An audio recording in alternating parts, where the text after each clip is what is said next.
that, sleeping in my car in a parking lot because it was going to take too long to drive home and then drive To help back. push the game in a positive direction. Understand?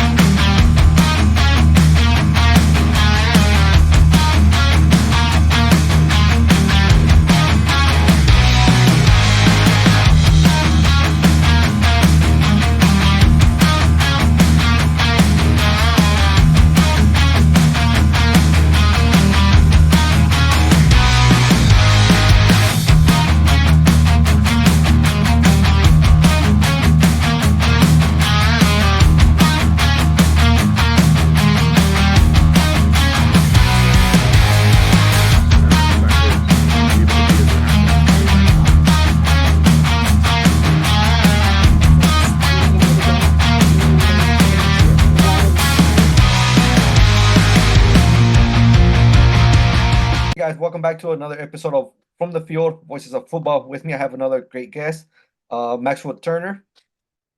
Hey, how's it going, you guys? Thank you for having me on, Eduardo. Thank you for being here. My first question I have for you is, can you share a little bit about your background in soccer? Did you grow playing? Yeah, for sure. I grew up playing. My mom put me in this sport when I was like five, I think, 4, 5, 6, something like that. Um, and I really enjoyed. I don't know what it was, just enjoyed it. Okay, Um, I moved around a lot as a kid, and I feel like one of the only consistent things was the sport and just kind of being able to play. That's how I made a lot of friends. Every place we moved was my mom put me in the local soccer league, and it was just, hey, this kid's pretty good. Let's become friends. Let's keep playing together. So so I, kind of grew up playing, got to the high school time and joined an academy before there was MLS academies, a club, South Jersey Barons.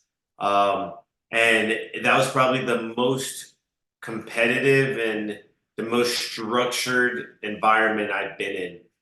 It was a lot of British, I think it was actually all British coaches. So like the whole concept of like a training attire, what you wear to trainings, shaking the coach's hands before and after, like just little things like that that really stuck with me. But at the same time, because I was so new to it, it just kind of burnt me out of the sport. So I wound up not playing in college. Regretted that like 3 weeks in. Oh Um, wow, okay. but at the time, all of the schools that had reached out that had expressed interest were like, "Hey, you said no, so we moved on." Um, and I mean, to kind of segue, that kind of was a huge reason on why I got into coaching was so people don't have that regret because that's probably to this day my biggest regret. The one that I know that I can't change, but I have to live with it. And like I said, that's why a big reason why I got into coaching was to make sure that players don't have that same regret. Okay. So you didn't even get to play 1 minute of college. Well, 4 years, you didn't. Oh wow. Okay. No, not a minute, not rostered. Did some like, I mean, intramural stuff. But our team or the school I went to didn't have a soccer program. Um, so it's, I mean, pretty difficult. I was thinking about transferring freshman year, but ultimately I decided not to and just pursue my degree in engineering. And then now I'm out of engineering completely and fully in football. So just kind of a full circle type of moment. Okay. So I know you mentioned um that you became a coach kind of out of regret, right? But is that the main inspiration that you became a coach?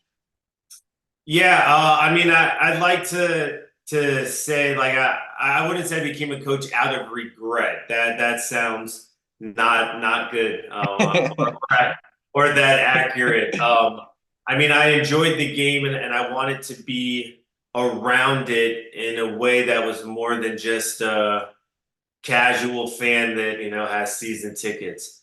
So coaching was kind of that segue in, but a big reason on why, right, that I pursued it was to just help make sure that players did not face that same thing that I did. Okay. Um, I worked with kids who were high school All-Americans and were just like, nah, I don't want to play. Which is absolutely wild to me. But I can respect the fact that they didn't want to, and they're living their lives now. And one's a doctor, like an actual doctor, Oh, which wow. Okay. So I'm like, to me, it looked like he made the right decision and had that foresight at 16, 17 years old. Um, but yeah, I'd say the main reason though is like I said, I wanted to be part of the game after like playing in a way that was just more than a casual fan. I had tried refereeing as a kid.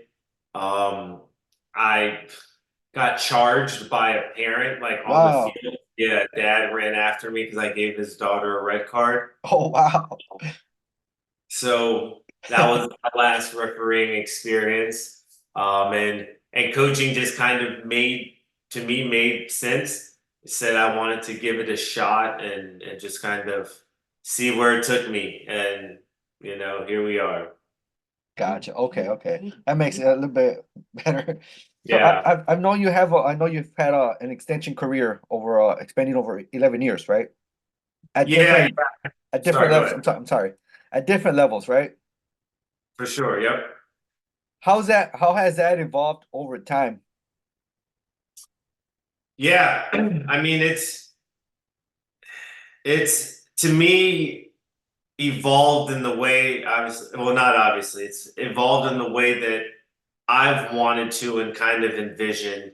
Um, there's only a handful of people that I've known from the beginning of my coaching career to now who I speak to, not privately, but speak to openly, and they've kind of seen the progress and accomplishing the things that I've said I've wanted to.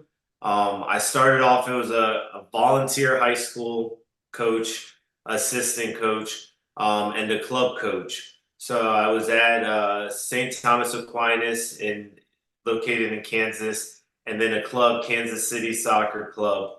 Um, and that was, I mean, a part-time volunteer type thing at first. And I just realized like I would go to work every day from like 7 to 3, 6:30 to 3, and realized that what I enjoyed the most about the day was like leaving work and coaching, Okay. and doing the games on the weekends and the tournaments. I think most coaches can agree the free clothes and shoes and boots, those are always, really nice. But I enjoyed that a lot.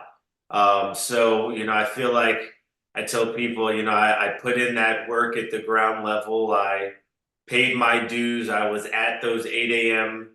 games on Sunday after being out at night, or sometimes even having, indoor games at 11 p.m. kickoff, 8 a.m. outdoor game, 4 games in a day. I remember one weekend I had 10 games because of a tournament. Wow. Um, so doing that, sleeping in my car in a parking lot because it was going to take too long to drive home and then drive back. So I remember those times. After a few years, I took on a high school head coaching job at Blue Valley North, and that was probably the moment that took coaching not seriously, but as a profession. Okay. At that time, I had just left the corporate America role. I was let go from a job, and realized, hey, if I want to pursue coaching full time, like I'm 28, I'm single, this is the time to do it. So took on the high school head coaching job, removed myself from the club world, and was doing that with my business, No Stress Midwest, for 4 years. Wound up being let go by Blue Valley North, and that was kind of a big crossing road for me and trying to figure out like what is that next step. Um, I was not anticipating being let go, so that was a bit of a surprise. But I knew that like I was too far invested into trying to pursue this full time to turn back. And I knew I didn't want to turn back. Okay. So it was, I took a couple months off and then I wound up getting an assistant coaching role in a USL 2 league, a team called Call Valley. So I picked that role up that summer of 2021, I believe. And from there it was like, okay, I finished the season. I then had a few different offers from colleges to come on as an assistant or a head coach. All of them were not local, so I would have had to move and I did not want to coach college. Wasn't kind of still isn't something that I was like, oh, I want to do this. This is going to be so much fun, whatever. My goal from the beginning has been to coach professionally. So that's just kind of been where my eyes were. Um, I say that, and here I am as going into my second season as an assistant coach at Avila University, and I've really enjoyed my time there. Working on my A senior license, using that school as my focus team. So it's been kind of fun to progress as a coach and work with the new staff and in a different position as an assistant coach. Whereas before at the high school level, I was a head coach. And then now I'm down in Louisiana as a USL 2 head coach. So it's my first year as that. I've picked up an academy director role with the local club in Kansas City, at Fountain City FC.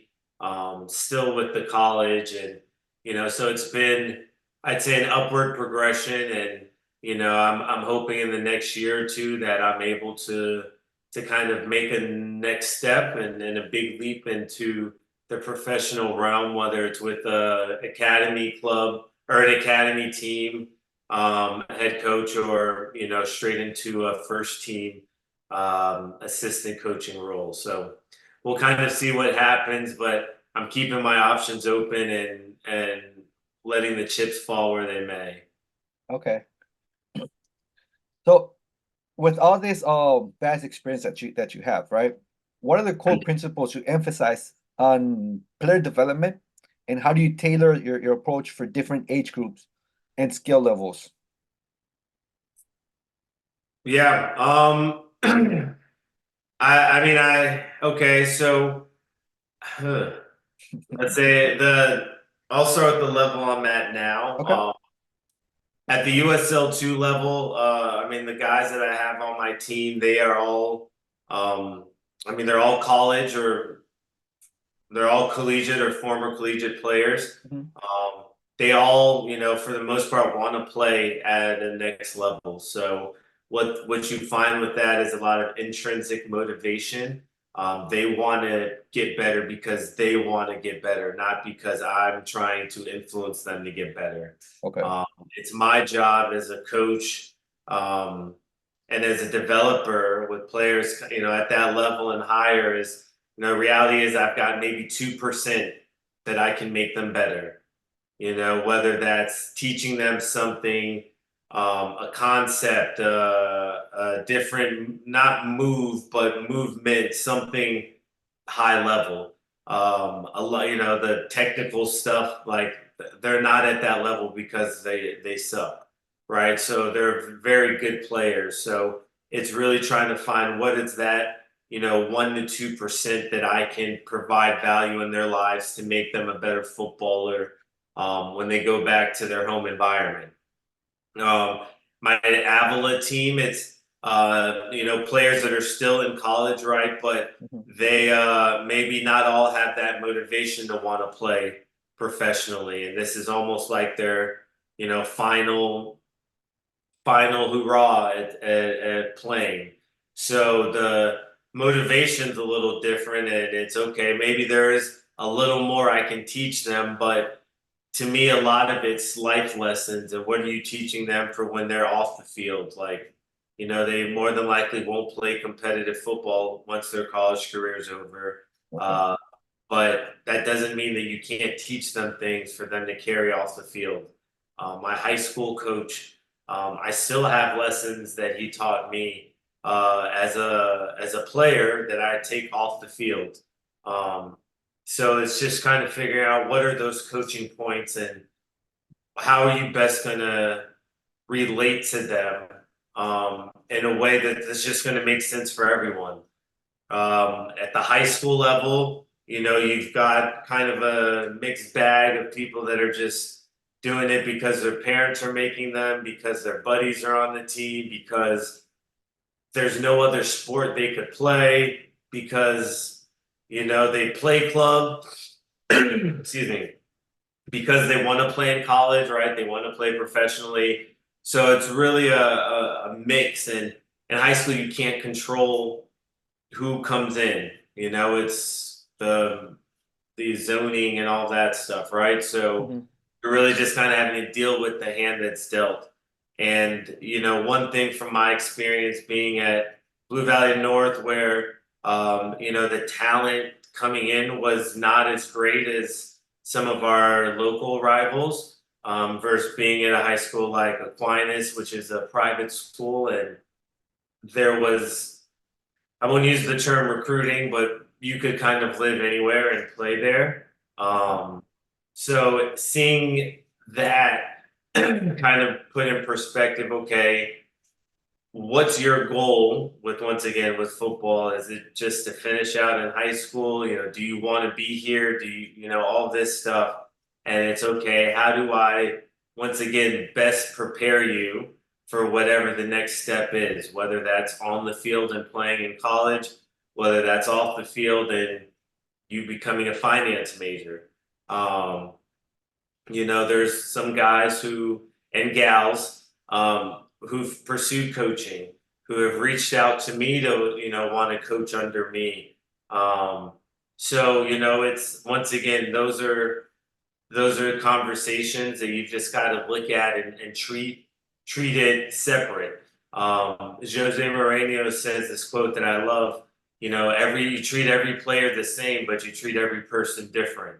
And ultimately, they're all players. They all want to play, right? We get that. Everyone's complaining about playing time, about this and that, but underneath the player, they're an individual that responds differently than their teammate. And it's how do you get the best out of each person, right? Without, and that's not saying you don't treat them different, but you got to understand that you can't treat everyone the same. That's just not realistic in life, and garnering good friendships and relationships. So that's kind of how I looked at that high school level.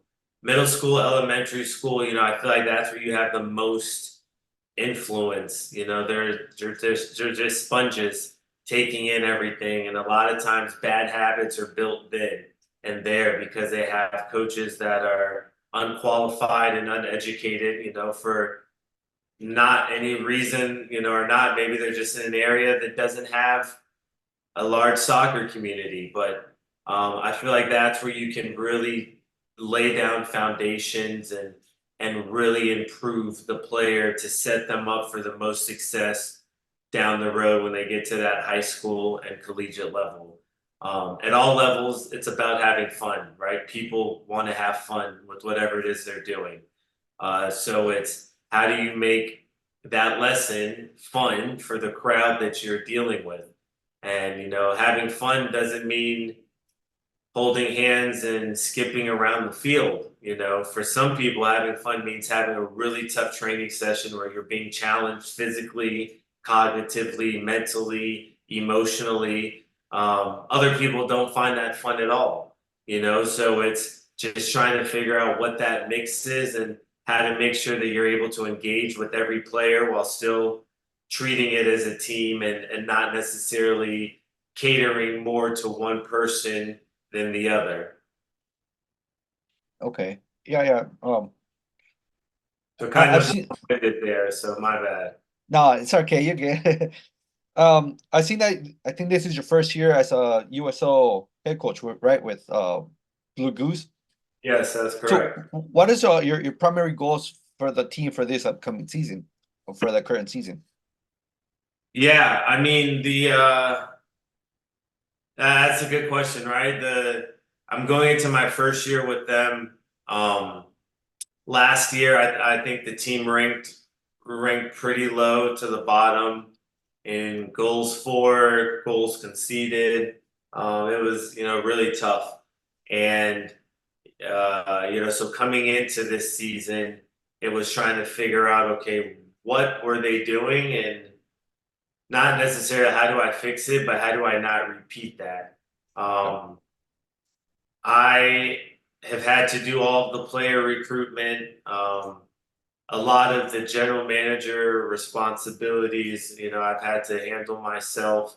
But with that, I've become so much more well-rounded as not only a manager, but as on the business side, as well as understanding what all like really entails to to be at this level.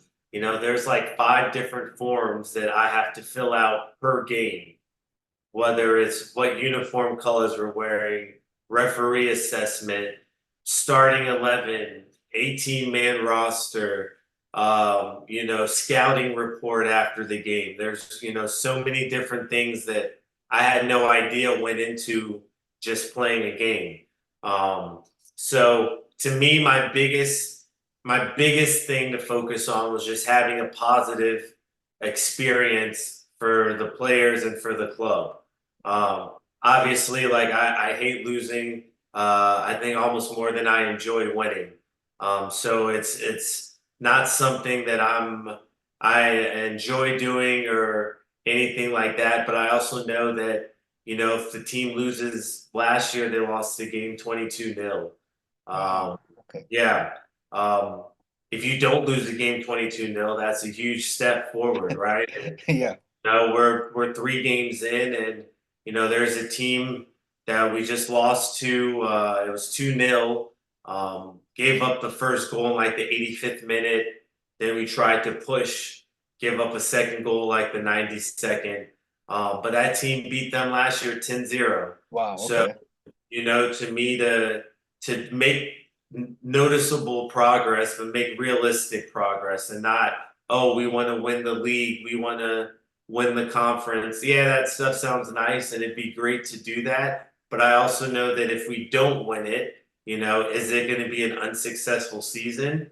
And to me, that's where you set those realistic goals, or you layer goals into things. So if you say you want to concede less than this many goals, or you want to score this many goals, you want to compete with every team, whatever that is. If you accomplish those things, those goals usually layer up into then winning the conference, competing for a playoff spot, making a run into the playoffs, winning the league, etc. So I feel like there's just a lot of layers of goals that I have, both individually and both with the team. This is my first time working with these players, and this is the first time majority of these players have worked with each other. Um, we've got players from like over 12 different countries, 4 different continents. So there's a lot of cultures that are being infused and mixed together in Shreveport, Louisiana, like of all places. So it's been an experience, right? But to your question, the goals are very much the realistic ones of a positive experience, do better than we did last year.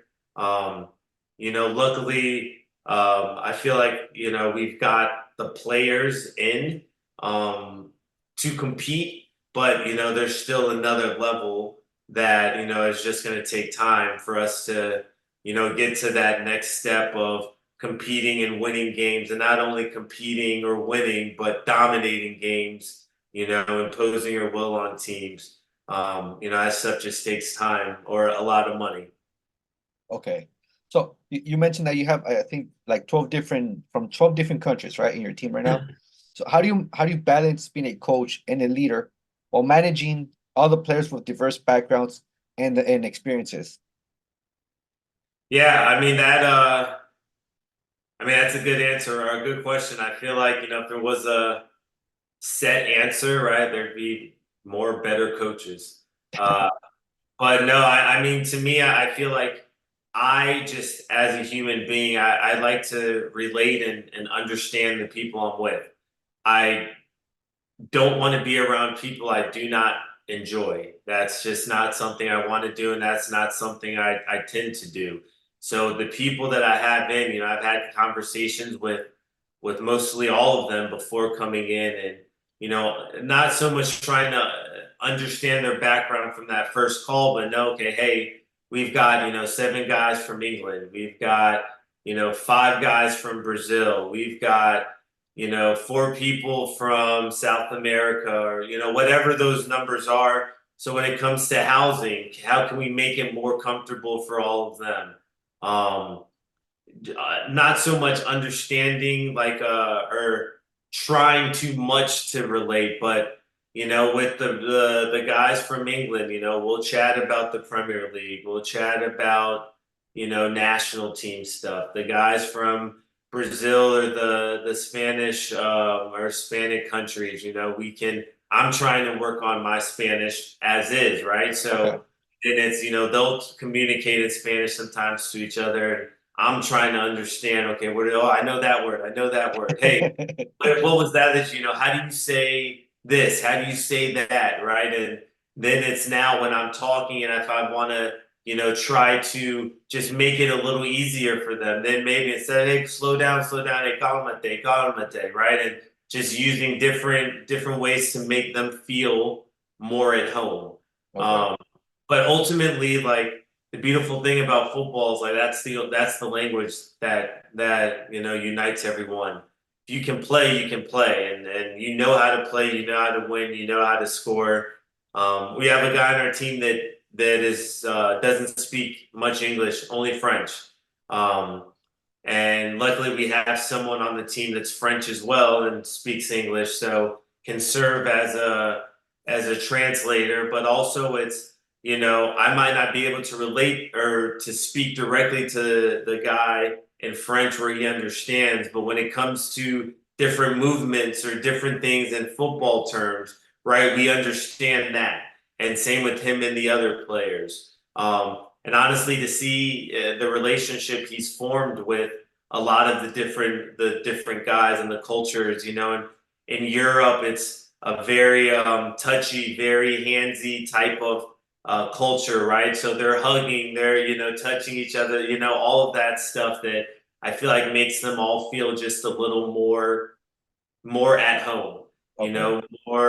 more not in another country, and away from your family. So I honestly enjoy that part of it, and something I was really big with recruiting is, I want people from all over because that's how we can learn and that's how we get better and for me as a coach and a manager wanting to do it at a professional level, this is just part of it. So if I know how to relate to this person or that culture or this religion or that language, whatever it is, to me it's beautiful because like it's all for one thing, and that's just playing football.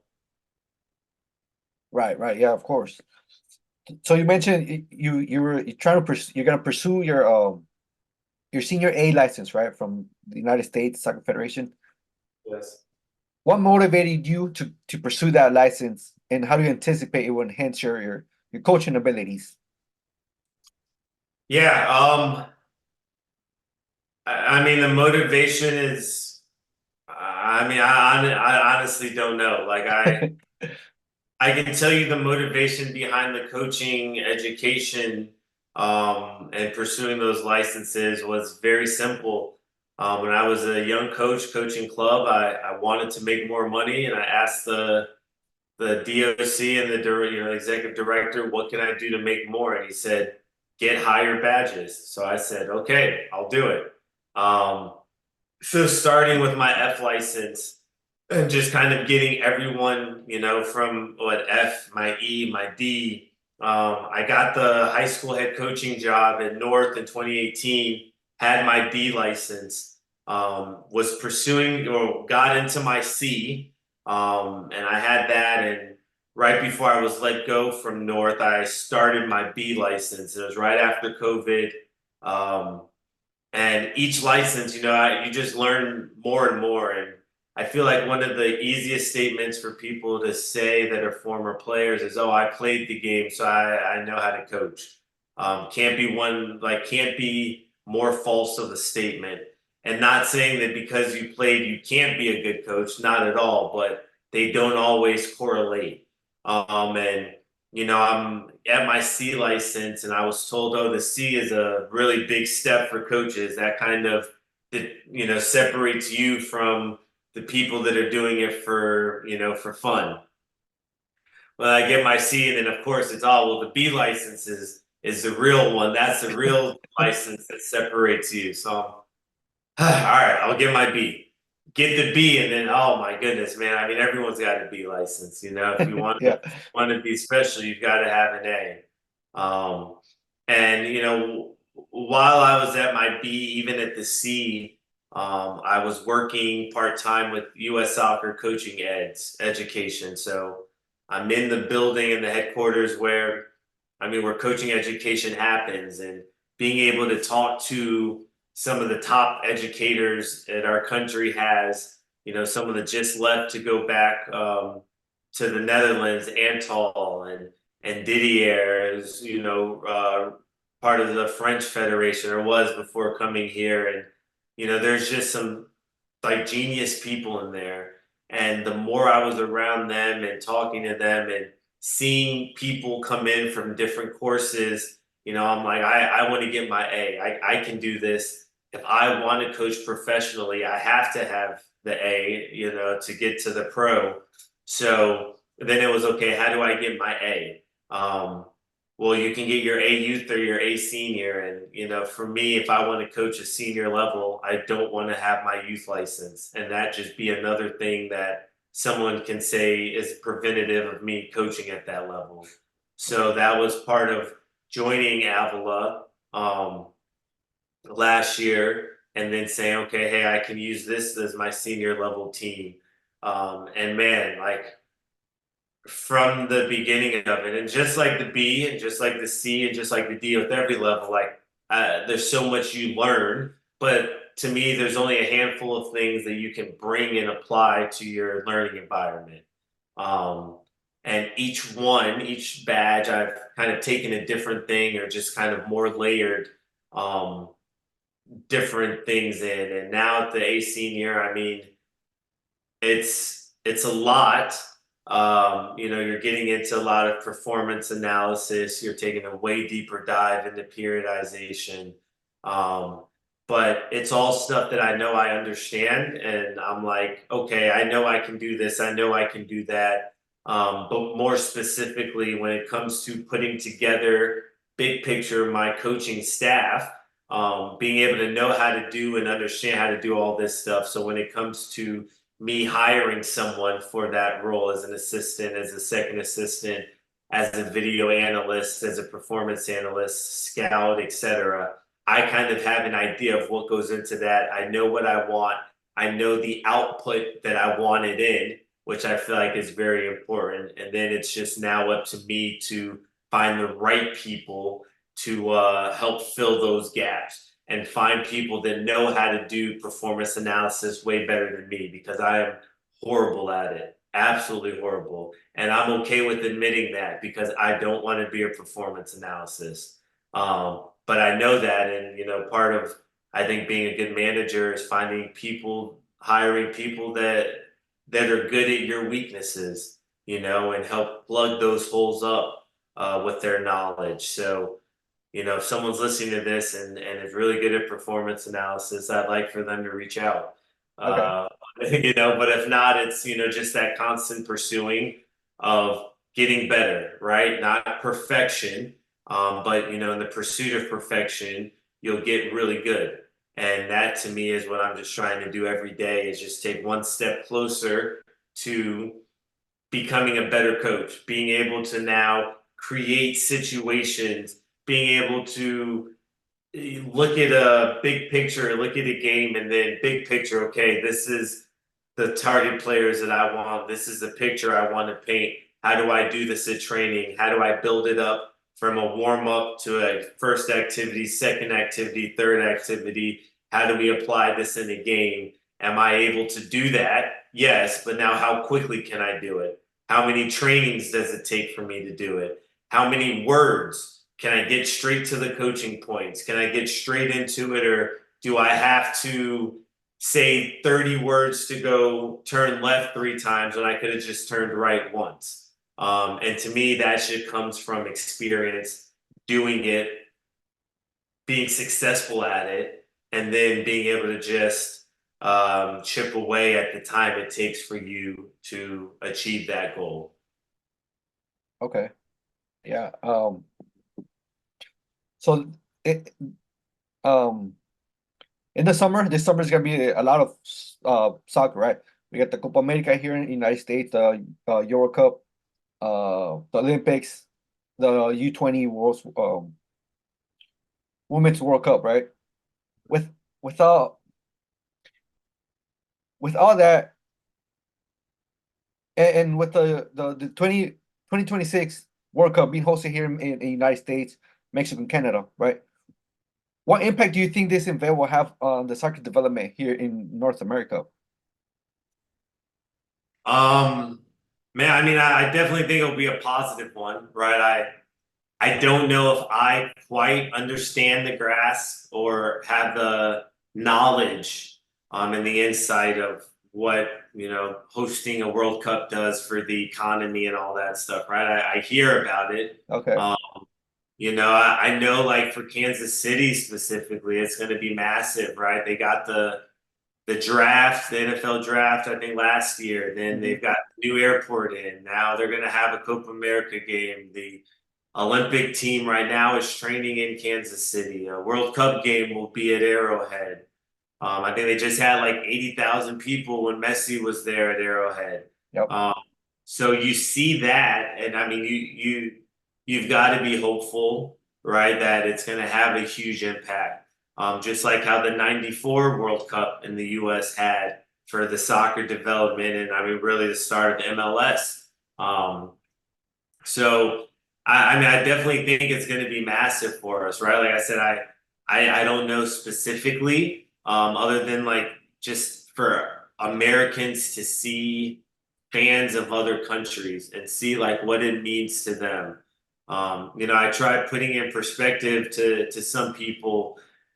Chelsea Football Club in England has been around since like 1860 something. Like these clubs and overseas in England and Germany and Spain, France, they've been around like while we were as a country still in the Civil War, still like figuring ourselves out. There's no sport team that I can think of, basketball, football, baseball, whatever, that's been around that long and has stayed the same team for that long. You have teams like that will rebrand when they move to a different state and then maybe come back. I think of like the Rams or like the Oilers and the Titans and or Texans, something like that. But it's we're so far behind. So it's only natural that it's just going to take time for us to get to that level. And when you see the fans of these countries, I mean, even like country like Croatia, that's like 2 million people, but out of those 2 million people, they're able to make it to a World Cup semis and a World Cup final. And, those fans, like it means so much more to them, I feel like there than it does here. And, I hope I don't get in trouble for saying that.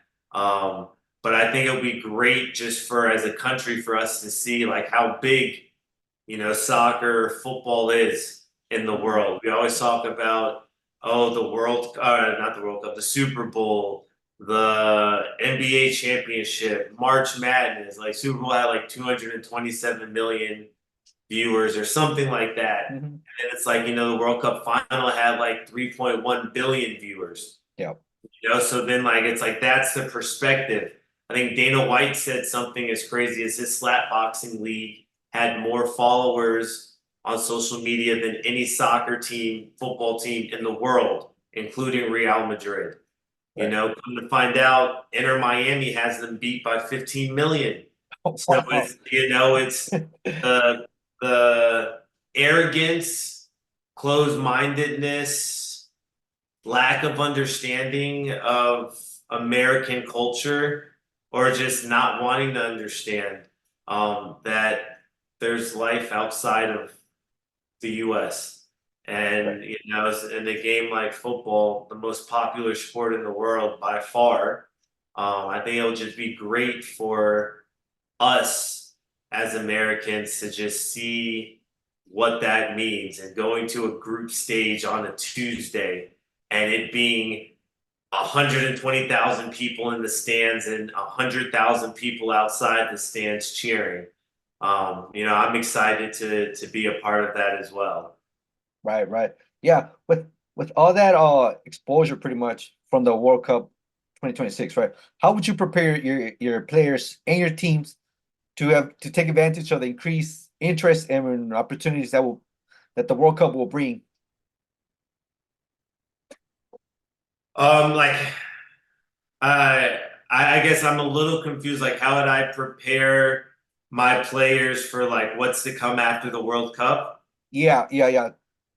Um, I mean, I guess it kind of depends on the like where I'm at with the play, like what players, I guess. Okay. I mean, at at the team now, I mean, by 2026, like they're done college, So, I mean, more people would want to get into soccer, I'm sure, but I'm thinking that's probably going to start at a lower level. So maybe it's like advice I would give to parents or people with young kids, um, is to probably start that process now. What I am afraid of is, yes, what will come with youth sports and the already pay to play model that we have in US soccer. Um, how is that going to increase or decrease Yeah. with that influx? Um, Unfortunately, youth sports is a business and businesses need to make money. So that's the reality of clubs. But the development of players is going to always not be at its best if the motto is to make money. If the motto is to truly develop players, yes, you can do both, but once again, a business's goal is to make money. Right. That's how a business survives, right? It's just simple. I am, thinking on what that looks like for the people that don't have money, or the ones that are just scraping by to make, pay $3,000 plus a year for club fees. When clubs now see, oh, we're getting basketball kids, we're getting American football kids, we're getting kids that never even played. Now there's some clubs in Kansas City that have 8 teams in the same age group. That's why. What are you telling that eighth division, ninth division team? That if they work really hard, that they have a chance to make it to the first team? Right? No, you just want their money. So, to me, it's what's going to change, or how is it going to develop or adapt the youth club motto, with this new influx of fans and Mhm. money and sponsorship dollars and eyes and opportunity and all of that. The second American soccer player starts making 100 million in the MLS, right? Just like you compete with an NBA, NFL, NHL, MLB contract. things are going to change a lot. But right now, you could play baseball and sign a 10-year, 325 million. You could be Mahomes, was it 10-year, like $500 million contract? Mhm. No, you can't compete with that because there's not that money yet in American soccer to be able to get, not saying Patrick Mahomes specifically to play, but to get athletes to now be brought up wanting to play soccer instead of football or basketball or baseball. Things got raised the price because, like you said, uh, right now it's kind of expensive to do a pay to play, right? Do you think it's gonna bring the cost higher with the World Cup bringing coming in? Yeah, I do. I do. Unless something happens that it might be in the works, but once again, I'm not the big guru up top looking down at everything. I think Mhm. I only see what I have experienced. But I do think there's going to be an increase unless something changes, right? The ECNLs, the NPL, the ECRL, the GA, the DA, the MLS net, like all these different leagues, they're all, oh, we're different, we're better, we're this, we're that. And really is just how can we get more clubs to join our league so we can make more money? So that's how I foresee it going. Well, I've been wrong plenty of times in my life, and I can admit that. So hopefully this interview podcast ages well for me. So we have to start wrapping it down because I know you only have a little bit of time. Okay. So what advice would you give somebody who's pursuing a career similar to yours? Um, I what advice?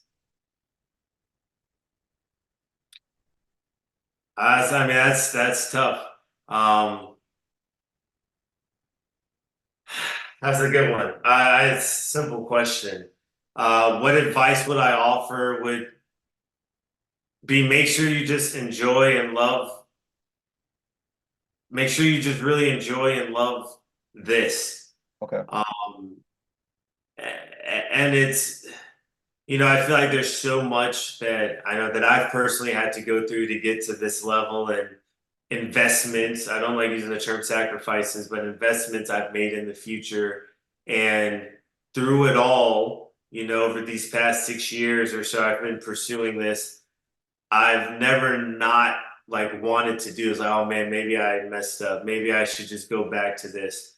I've always like when I said this, I wanted to be a pro coach. I want to be in the positions I'm in now. Like I want this. So for me, with all of the negative things that would happen or that have happened, that's always been my North Star is, hey, I knew this wouldn't be easy. I want to do a complete lifestyle change, complete profession change, um, into something that like most people don't get into unless they've played professionally. So I just really love this, like what I want to do. I'm very sure of it, and that's always been my big vision. So everything I've done has kind of always been with that in mind. So it's always tried to set me up to get one step closer, to get one step closer. Um, so enjoy it, like make sure you enjoy it. I mean, make sure you know like what it is you want to do. So many times you can, to be cliche, like you can't play the game of soccer and not know where the goals are, right? Right. You got to know where you're trying to score, how to score, what to do to score, or else you're just running around like in circles.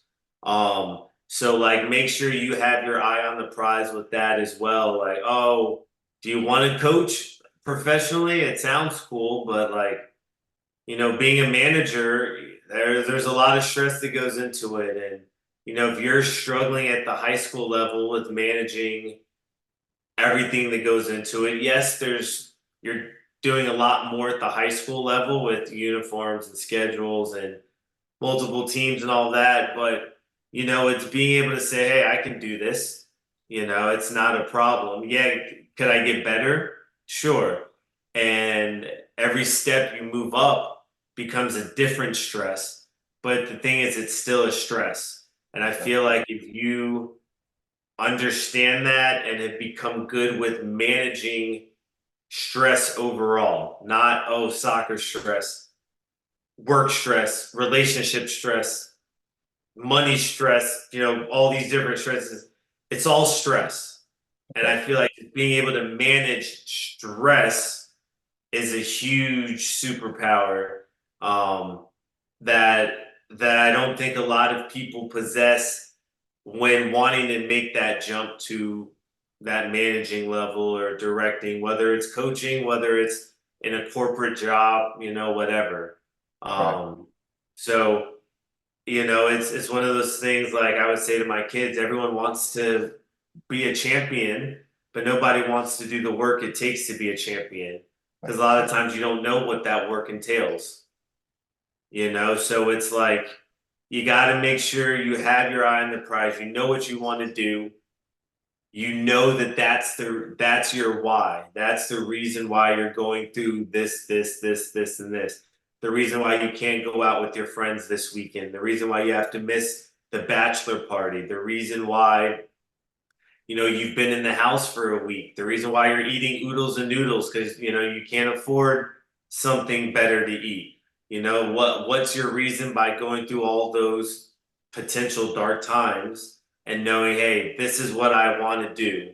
This is why I'm going through all this. I feel like if you're confident in that, man, there's not really much that's going to stop you, Right. other than death. And then, I mean, you're dead. So who cares at that You can't point? really do that. Nothing after that, right? Yeah. I mean, who cares if that happens? Um, so yeah, I mean that would kind of be the advice. I can obviously give more specific advice to more specific questions, but just overall top level, right? Know what your North Star is, know what your why is, and be so committed to achieving it that like only death will stop you. Gotcha. Okay. So as you reflect on your coaching journey, what legacy do you hope to leave for your players, your teammates, your team, and the soccer community as well? Legacy. Uh, I don't know. I honestly I haven't thought that much about it. I mean, I guess I'd like to be known as a coach that cared about his players, um, and also just enjoyed doing it. I tell my players this before games, like, how lucky are we, me included, that we get to do what we love every day, right? And that people are paying money to watch it. Yeah. That like most people do not do what they love really like after an adult, like kind of ever. Yeah. So many people are doing just a job because it's easy. They're making the money. It's mindless, whatever. But I'm like, man, like to wake up and say, no, I love this shit. Excuse my language. Like I enjoy this. Like how cool is it to say that this is my job? This is why I moved down here. This is why I woke up. This is why we're here. And I tell them the people in those stands, like there's little kids that are trying to do what you're doing right now. Yeah. They look at you and they think you are the coolest person in this entire world, and they want to be like you. Like that is such a responsibility, but it's a cool one to have. Um, so I hope that people look at me as someone that did what he loved and I mean just enjoyed it. That's what this is. I could have easily been an engineer still. We wouldn't be on this podcast. I'd be at work because of it Yeah. in a cubicle and just looking outside thinking like, man, I can't wait to get out of here. Um, and granted, I'm down here in Shreveport. It's hot as heck, so I don't want to be outside right now. Uh, but it's I just can reflect and just say like, this is so cool. This is Right. just such a cool experience. and it's only the beginning, of it for me. And what I just love about it is, I said I wanted to do this, and then now I'm doing it. Um, and I don't know. It's just a cool experience to be a part of and to be in, and not trying to like overlook or minimize what it is. Yeah, like, I'm losing games, and it's tough, but like, look at the level I'm at. That's still so cool for me, and it's okay. I don't have it figured out yet, but I will. I just got here. Let me understand, let me adjust, adapt, and then move forward. Um, and yeah, like I said, it's just a really fun experience. Life's pretty cool with that, when you look at it in that way. Enjoy the moment, right? Because once it's gone, you can't come back. That's it. And then you always look back at it. And Mm. it's like, we're always looking, dang, what a good time, what a good memory. But how often are we in that moment and say, this, what a cool moment, what an experience. So now you can remember this moment that you're enjoying 10 years ago or 10 years in the future. It's like, man, remember that? Or, Yeah. remember when, like, dang, I thought it was bad then, or man, I thought I had it all then. And then, I tell people, instead of me driving my piece of crap '05 Altima 9 hours from Kansas City to Shreveport, one job, the next big job, I'll be in a private jet being flown from one place to the next job. And then to be on that plane and look back like, man, you remember the first job I took? I had to drive there. My Yeah. alternator went out, like all this stuff.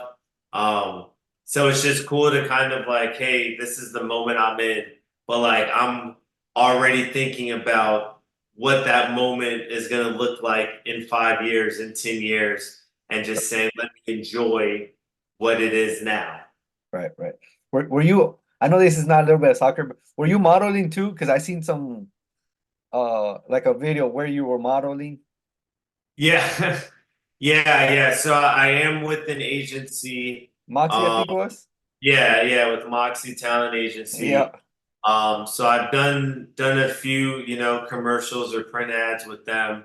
Um, that's just kind of been I mean, I don't know. It's just I just like brought it's a it up. fun thing. Yeah. I seen the video and like the pictures, and you had a video. I think you did with Target. I think it was and some other ones. I wasn't sure if it was you or just Yeah. somebody else.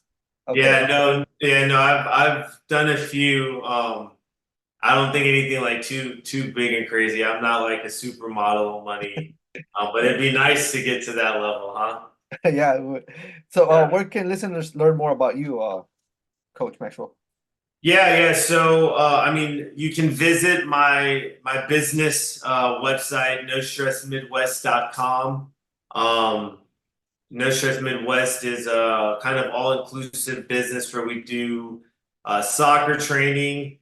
We do soccer education for players, academic tutoring. We have our own podcast service, clothing, apparel, nonprofit status. So that's kind of like my baby that I created and founded when I left the corporate America life. Um, Also on YouTube, I guess you could type in No Stress Midwest. Um, we've got like some coaching education type videos, me and a mentor of mine, and just some other videos like that. I'd say those would probably be the two best places. I think you could probably Google Brian Turner soccer. Um, Hopefully, it's not bad stuff up there. I haven't checked in a while. But yeah, I mean, I think those are probably be the two best places, and yeah, hopefully, like I said it's helpful stuff about me. Okay. The last couple questions I got, they're just kind of silly. Uh, just random questions. All right. Okay. If soccer balls were a square, how do you think the game would change? Uh, I don't know. I, I don't know. I don't know. I think it would be different. I think Right. hitters would probably be a little different. Whereas like if you hit an edge, like I don't know, that could It, really do damage. it kind of hurt. Yeah. Yeah, it would be interesting. I don't know. I can't say if it would be as fun because it's different, and we always look at things different usually as negative. So I don't want to be negative.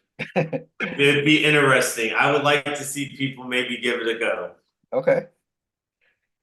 Do you think pineapple belongs on a pizza? And how does this Definitely relate not. to your coaching philosophy? Definitely not. No? Pineapple belongs nowhere near pizza. Don't want to hear it. There's no debate. There's no nothing. Pineapple can be really good in fruit salad. How does it relate to my coaching philosophy? I don't put my goalie as a striker because it doesn't belong there. Cool. I like that one. Um, if you had to choose between playing a soccer game on the moon or underwater, which one would you choose? On the moon for sure because of the gravity thing. Like Gotcha. you Okay. could really like I think bicycle kicks would be so much more a regular thing. Right. Um, Underwater just be too slow for me. Okay. It'd be too slow moving. The moon I think is definitely the way to go. Okay. And this is the last one I've got. If you had to coach a team of aliens, what would be your first piece of advice for What's the age group? uh older players, I guess, 18 and above? 18 and above aliens. Yes. Um, first thing advice I'd give two. Um, One would be if their parents got upset with my coaching style, don't take me out. I wanna be here. Um, Second bit of advice would be get the ball to the Italians, probably. I like that one. Get the ball to the Italians. I think that'd be it. All right, that's all the questions I got. Thank you, Coach Maxwell. Thank you Yeah, for being no here. problem.